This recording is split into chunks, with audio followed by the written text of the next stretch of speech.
მოგესალმებით. ხომ არ ეს დროს დაფიქრებულ ხართ, რომ ერთსა და იმავე პლანეტას სრულიად განსხვავებული თვალით ვხედავთ რუკებზე. ერთი გვიჩვენებს ბუნებას, მთებსა და მდინარეებს, მეორე კი ქვეყნებსა და საზღვრებს. დღეს მოდით ერთად ჩავიხედოთ ამაში და გავარკვიოთ, როგორ გვიყვება ეს ორი რუკა ერთი სამყაროს ორ სრულიად განსხვავებულ ამბავს. ალბათ ყველას გვიოცნებია შორეულ უცხო ქვეყნებში მოგზაურობაზე, არა? და გვიფიქრია, რა იმალება იმ მთების მიღმა. ხოდა, სწორედ ამ მარადიულ ცნობის მოყვარეობას პასუხობს კაცობრიობის ერთ-ერთი უდიდესი გამოგონება. რა თქმა უნდა, რუკა. მაშ რა არის რუკა? მოდი მარტივად ვთქვათ. წარმოიდგინეთ, რომ მთელი პლანეტა, ან თუნდაც თქვენი ქალაქი, ხელის გულზე გიჭირავთ. აი, რუკა სწორედ ესაა, საშუალება, რომ უზარმაზარი სივრცე დააპატარაო და ერთ ფურცელზე ან ეკრანზე დაადიო. ანუ ის გვეხმარება, რომ ერთი შეხედვით მოვიცვათ სამყარო.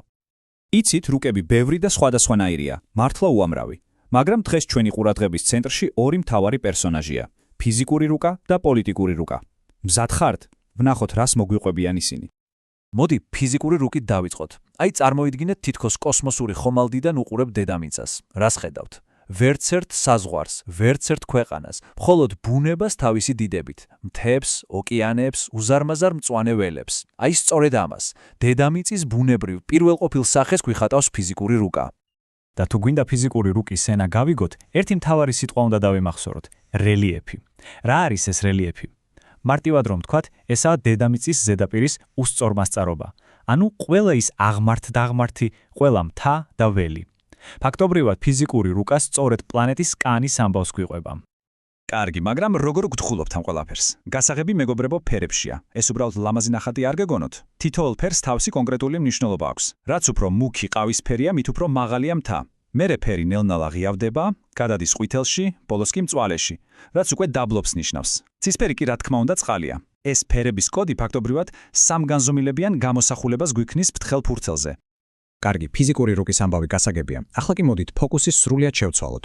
ბუნების სამყაროდან პირდაპირ გადავინაცვლოთ ადამიანების მიერ შექმნილ სამყაროში. დროა პოლიტიკურ რუკას შევხედოთ, რომელიც არა გეოგრაფიაზე, არამედ ისტორიაზე, პოლიტიკასა და ჩვენზე, ადამიანებზე გვიყვება.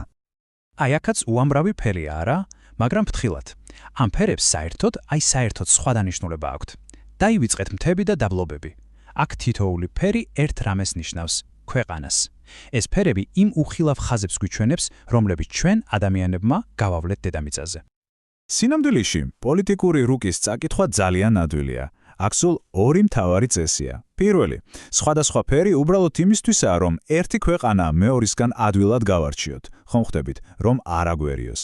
და მეორე, ის მუქი, მკაფიო ხაზი, რომელსაც ქვეყნებს შორის ხედავთ, სწორედ სახელმწიფო საზღვარია. აი სულ ესაა, ფერი და ხაზი.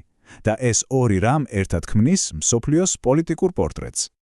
კარგი, ცალ-ცალკე ვნახეთ ფიზიკურიც და პოლიტიკურიც. ახლა კი ყველაზე საინტერესო ნაწილია. მოდით ეს ორი სურათი ერთმანეთს შევადაროთ და ვნახოთ რა გამოვა. აი, ამ შედარებაში ჩანს ყველაფერი. ერთ მხარეს გვაქვს ბუნების შედევრი, რელიეფი, რომელიც მილიონობით წელი იქმნებოდა. მეორე მხარეს კი ადამიანის ისტორია, სადაც საზღვრები ომებით, მოლაპარაკებებითა და შეთანხმებებით იცვლებოდა და დღესაც იცვლება. ანუ წარმოიდგინეთ, ერთი და იგივე ტერიტორია, მაგრამ ორი აბსოლუტურად განსხვავებული ამბავი. ერთი ბუნების, მეორე კაცობრიობის. მაგრამ ამდენი განსხვავების მიუხედავად არ დაგვავიწყდეს მთავარი. მათ ხომ ერთი ფუნდამენტური რამ აერთიანებთ. ორივე საბოლოო ჯამში ერთსა და იმავე ადგილს აღწერს, ჩვენს დედამიწას. უბრალოდ თითქოს ორი მთარგმნელი ყავს, რომლებიც ერთი და იმავე ამბავს სხვადასხვა ენაზე გვიყვებიან. და იცით რა არის ყველაზე მთავარი? ის რომ ეს ორი რუკა ერთმანეთის გარეშე სრულ სურათს ვერასდროს მოგცემს. ფიზიკური რუკა ეს არის თითქოს თეატრის სცენა. ბუნებრივი გარემო, პოლიტიკური რუკა კი ის დრამა, ის ისტორია, რომელიც ამ სცენაზე თამაშდება. აბა დაფიქრდით, რამდენჯერ გამხდარა მაღალი მთა ან დიდი მდინარე ორ ქვეყანას შორის ბუნებრივი საზღვარი, ან პირიქით, როგორც ცვლის ადამიანი ბუნებას, როცა ქალაქებს აშენებს. აი სწორედ ამ ორი რუკის ერთად წაკითხვის უნარშია ჩვენი სამყაროს სრული და ღრმა გაგების გასაღები.